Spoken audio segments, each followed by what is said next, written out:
दोस्तों नमस्कार। गलवान घाटी में देश के जो 20 सैनिक और अफसर शहीद हुए हैं उनमें मेरठ के विपुल राय भी शामिल हैं। विपुल राय का परिवार इन दिनों मेरठ में रहता है। विपुल राय 2 साल पहले तक मेरठ कैंट में ही तैनात थे और यहाँ सिग्नल कोर में उनकी पोस्टिंग थी। विपुल राय का तबादला 2 साल पहले लद्दाख में हो गया था, जिसके बाद वो वहाँ चले गए थे और उनकी पोस्टिंग वहीं पर थी। लेकिन विपुल राय का परिवार अभी भी मेरठ के कंकरखेड़ा में रह रहा था। विपुल राय के परिवार को यह सूचना देने के लिए सेना, प्रशासन और पुलिस के आला अफसर पहुंचे हैं और इन अफसरों ने उनकी शहादत की खबर परिवार को जैसे ही दी तो परिवार में मातम छा गया। विपुल के घर के बाहर लोगों का जमावड़ा है और यहाँ लोगों में जबरदस्त गुस्सा है चीन के प्रति, चीन की इस करतूत के प्रति और अपने इस शहीद हवलदार के प्रति लोगों में जबरदस्त श्रद्धा और सम्मान है। विपुल राय मूल रूप से पश्चिम बंगाल के जलपाईगुड़ी के रहने वाले थे। वहीं पर उनका अंतिम संस्कार किया जाएगा और उनके पार्थिव शरीर को सीधा पश्चिम बंगाल ले जाया जाएगा।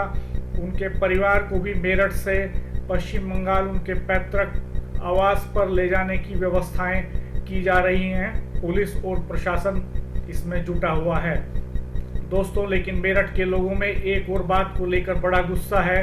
वो बात बहुत ही गंभीर है और वो ये है कि मेरठ से दिल्ली के बीच जो रैपिड रेल चलाई जानी है, उस रैपिड रेल के लिए टनल बनाने का ठेका हाल ही में हमारी सरकार ने चीन की एक बड़ी कंपनी को दिया है, जबकि उसमें कई भारतीय कंपनियों ने भी टेंडर डाले थे, कई दूसरी देशों की कंपनियों ने भी टेंडर डाले थे, लेकिन बाकियों से बहुत थोड़े मामूली अंतर कम करके ही चीन की कंपनी को एक ठेका दिया गया है। और मेरठ तक तो पता नहीं रैपिड रेल कब चलेगी और कब आएगी। ये अभी सपनों की रेल है जो पिछले 10 सालों से चल रही है, लेकिन मेरठ के हवलदार की शहादत इसके पहले हो गई है। और इस पर भी बड़े सवाल उठ रहे हैं कि एक तरफ तो चीन के साथ व्यापारिक संबंध चल रहे हैं। हाल ही में सरकार ने मुंबई में चीन का बैंक खोलने को मंजूरी दी और जो हमने स्टैच्यू ऑफ यूनिटी बनाया वो भी चीन की कंपनी से बनवाया गया, चीन से बनवाया गया। तो एक तरफ देश की सरकार चीन के साथ व्यापारिक समझौते कर रही है, व्यापारिक आवागमन कर रही है और दूसरी तरफ हमारे सैनिकों की शहादत हो रही है और चीन हमारी सीमा में घुसकर कब्जा करने की कोशिशें कर रहा है।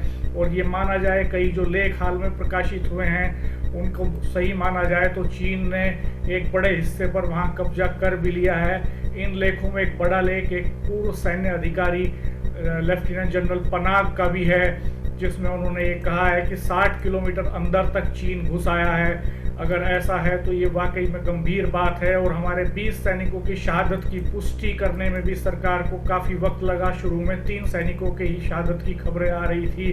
कुल मिलाकर के इन सारे सवालों पर इस समय बेहद गुस्सा लोगों के भीतर है और इन सवालों के जवाब देश की जनता को मिलने ही चाहिए कि आखिर एक तरफ अंतर्राष्ट्रीय स्तर पर इस तरह की घटनाएं हो रही हैं, हमारे सैनिक शहीद हो रहे हैं और दूसरी तरफ हमारे सरकार उनके साथ व्यापारिक समझौते कर रही है। क्या व्यापारिक समझौते और इस तरह की लड़ाइयाँ दोनों एक साथ जारी रह सकती हैं?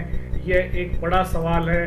दिन पर दिन घटनाएं बदल रही हैं। आज प्रधानमंत्री ने भी लंबे समय के बाद, शहीद सैनिकों की शहादत के बाद, काफ़ी समय बाद उन्होंने भी चुप्पी तोड़ी है और कहा है कि सैनिकों की शहादत बेकार नहीं जाएगी। कुल मिलाकर के सीमा पर जबरदस्त तनाव बना हुआ है और हर देशवासी में गम और गुस्सा है।